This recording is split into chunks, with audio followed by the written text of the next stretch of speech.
जय संविधान, जय भीम, महात्मा गांधी की जय, गोडसे मुर्दाबाद। देखिए, आज ऐसे व्यक्तित्व के बारे में बात करना चाहता हूं जिस व्यक्तित्व की बड़ी रहस्यमयी शख्सियत है। बाकी लोगों के बारे में कहा जाता है जो वो कहते हैं उसका वो उससे सहमत होते हैं, और कुछ लोगों के बारे में कहा जाता है जो वो कहते हैं ठीक उसका उल्टा समझिए। बहुत वयोवृद्ध नेता हैं, बहुत श्रद्धेय नेता हैं, बहुत पुराने नेता हैं, बहुत बड़े नेता हैं और बहुत बड़ी फॉलोइंग के नेता हैं। ये चर्चा शुरू करने से पहले मैं ये बिल्कुल स्पष्ट कर दूं, मैं किसी पे कोई आरोप नहीं लगा रहा हूं। मेरे पास किसी चीज के कोई प्रूफ्स नहीं है, लेकिन मैं केवल एक दिमाग में जो बात आ रही है, और हजारों लोगों के बात में दिमाग में ये बात आ रही है। कई लोगों से मेरी चर्चा हुई, कई जगह मैंने ये विचार प्रकट किया तो लोगों ने उससे सहमति जाहिर की। इसलिए मेरे को लगा कि इसके अंदर और ज्यादा मनन चिंतन करने की आवश्यकता है।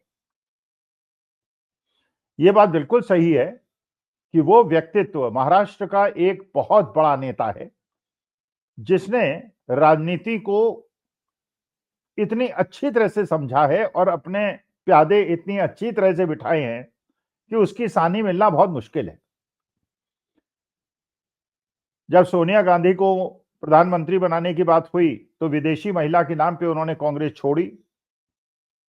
तारिक अनवर साहब के और संगमा जी के साथ उन्होंने एनसीपी बनाई और उसके निर्विवाद नेता रहे लंबे समय तक। पूरी तरह से उनका बोलबाला रहा और उनका विकल्प कोई नहीं रहा। बड़े ऐसे नेता जो बारामती और आसपास के इलाके में निर्विवाद है, उनका परिवार।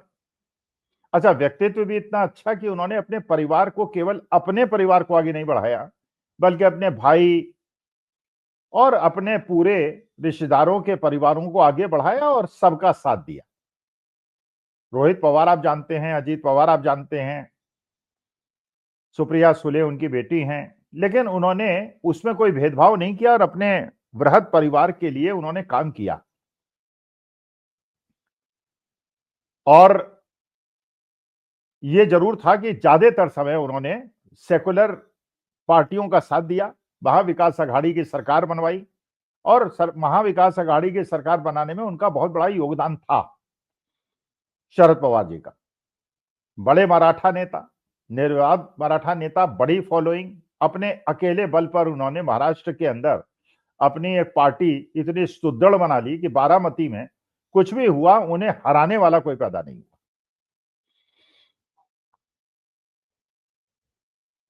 महाविकास अघाड़ी की सरकार बनी, उद्धव ठाकरे मुख्यमंत्री बने, Ajit Pawar deputy chief minister बने, कांग्रेस, एनसीपी और शिवसेना के सहयोग से एक सरकार बनी। 2-2.5 साल चली, लेकिन उसके बाद उद्धव ठाकरे का भारतीय जनता पार्टी से पहले ही अलगाव हो गया था, वरना उद्धव ठाकरे और भारतीय जनता पार्टी नेचुरल सहयोगी थे। उद्धव ठाकरे अलग हो गए, पूरी शिवसेना, एनसीपी पूरी और कांग्रेस ने मिलकर सरकार बनाई। अच्छी सरकार चली, कोविड के समय अच्छा परफॉर्मेंस रहा, कई जगह इंटरनेशनल जगह अवार्ड्स उसको मिले और लोगों ने उद्धव ठाकरे की बात का प्रशंसा की। लेकिन फिर अचानक जब भारतीय जनता पार्टी को लगा कि महाराष्ट्र की राजनीति में उनका दखल आवश्यक है और मुंबई जैसे आर्थिक राजधानी पे उनका काबू होना आवश्यक है, उन्होंने एकनाथ शिंदे को उद्धव ठाकरे से तोड़ा, जबकि उद्धव ठाकरे ने एकनाथ शिंदे को प्रमुख अपना प्रतिनिधि बना के मंत्रिमंडल में स्थान दिया था। और जब उनका स्वास्थ्य खराब हुआ था, जब उनका ऑपरेशन हुआ था, तो उन्होंने एकनाथ शिंदे को बढ़ावा भी दिया था। लेकिन एकनाथ शिंदे ने पार्टी छोड़ी। फिर वो आपको पता ही है, गुजरात के रास्ते से वो आसाम गए और उसके बाद क्या हुआ, और अधिकांश विधायक उद्धव ठाकरे का साथ छोड़ के एकनाथ शिंदे के साथ चले गए। उसके बाद उन्होंने भारतीय जनता पार्टी ने शरद पवार की पार्टी तोड़ी, अजीत पवार को तोड़ा, उनके साथ भी अधिकांश विधायक चले गए और एक महायुति की सरकार बनी जिसमें एकनाथ शिंदे मुख्यमंत्री बने और अजीत पवार और देवेंद्र फडणवीस उसमें डिप्टी चीफ मिनिस्टर बने। लेकिन बात सबको पता थी कि भारतीय जनता पार्टी जैसे अपने सहयोगियों को निगलती है, महाराष्ट्र के अंदर भी ऐसा ही हुआ होगा और हुआ। इस विधानसभा चुनाव में भारतीय जनता पार्टी ने जैसे भी चुनाव आयोग के माध्यम से या जैसे भी ऐसी मेजॉरिटी प्राप्त की जो आज तक महाराष्ट्र में कभी प्राप्त नहीं हुई थी किसी भी युति को। देवेंद्र फडणवीस मुख्यमंत्री बन गए, एकनाथ शिंदे और Ajit Pawar deputy chief minister बन गए।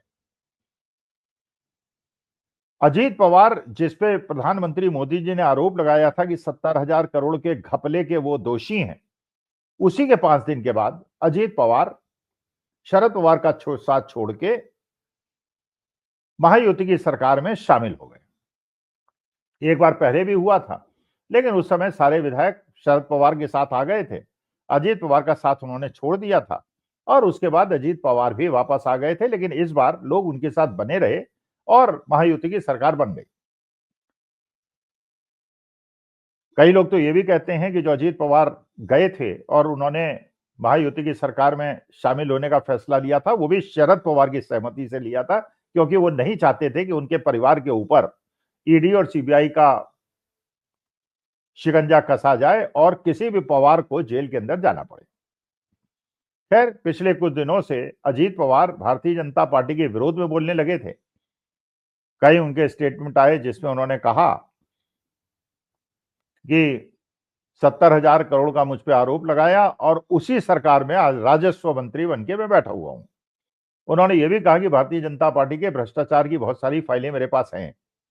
और अचानक 3 दिन पहले एक दुखद समाचार प्राप्त हुआ कि उनका मुंबई से बारामती जाते हुए प्लेन क्रैश हुआ और उसमें उनका दुखद देहांत हो गया। पानी बात बहुत बड़ा दुख हुआ, क्योंकि अजीत पवार एक प्रकार से शरद पवार के वारिस थे। शरद पवार की योजना थी कि सुप्रिया सुले जो उनकी बेटी हैं वो राष्ट्रीय पटल पे राजनीति करें एनसीपी की, और राज्य स्तर पर अजीत पवार राजनीति करें। लेकिन पिछले कुछ दिनों से शरद पवार अजीत पवार के बीच में बैठकें हो रही थी और ऐसा लग रहा था कि पवार फैमिली एक साथ हो जाएगी। अच्छा, ये भी बात सबको पता है कि शरद पवार के सुप्रिया सुले के अडानी जी से बहुत अच्छे संबंध हैं और राहुल गांधी सबसे ज्यादा अटैक अगर किसी पूंजीपति पे करते हैं तो अडानी जी पे करते हैं। तो राहुल गांधी और शरद पवार के बीच में इस मामले में कतई मतैक्य नहीं है कि अडानी के ऊपर अटैक किया जाए या न किया जाए। लेकिन सबसे ज्यादा जो आश्चर्य हुआ, क्योंकि एक तुक्का ये लगाया जा रहा था कि अजीत पवार शरद पवार के पास आज साथ आ जाएंगे और अपोजिशन की राजनीति करेंगे। एक तुक्का ये लगाया जा रहा था कि शरद पवार एका करा के पार्टी के अंदर, सुप्रिया सुले दिल्ली के अंदर मिनिस्टर बन जाएंगी, क्योंकि मेंबर ऑफ पार्लियामेंट बारामती से वो हैं, और अजीत पवार राज्य की राजनीति देखेंगे। ये दोनों तुक्के चल रहे थे। लेकिन अचानक जब दुर्घटना हुई, सबसे ज्यादा आश्चर्य तब हुआ जब शरद पवार ने तुरंत ये स्टेटमेंट दे दिया कि इसका राजनीतिकरण न किया जाए और अजीत पवार की दुर्घटना से ही मौत हुई है और इसके पीछे कोई षड्यंत्र नहीं है। क्योंकि दो तरह के स्कूल ऑफ थॉट्स हैं, कुछ लोग कह रहे हैं दुर्घटना है, कुछ लोग कह रहे हैं ये षड्यंत्र है। मेरे ख्याल से दोनों ही चीजें कहना उचित नहीं है, ना इसको षड्यंत्र कहना उचित है, ना इसको दुर्घटना कहना उचित है। क्योंकि जब तक जांच ना हो जाए और ब्लैक बॉक्स ना मिल जाए और ब्लैक बॉक्स का अध्ययन ना हो जाए, तो 15-20 दिन वेट करना मेरे ख्याल से उचित था। लेकिन शरद पवार का ये कहना, क्योंकि अजीत पवार की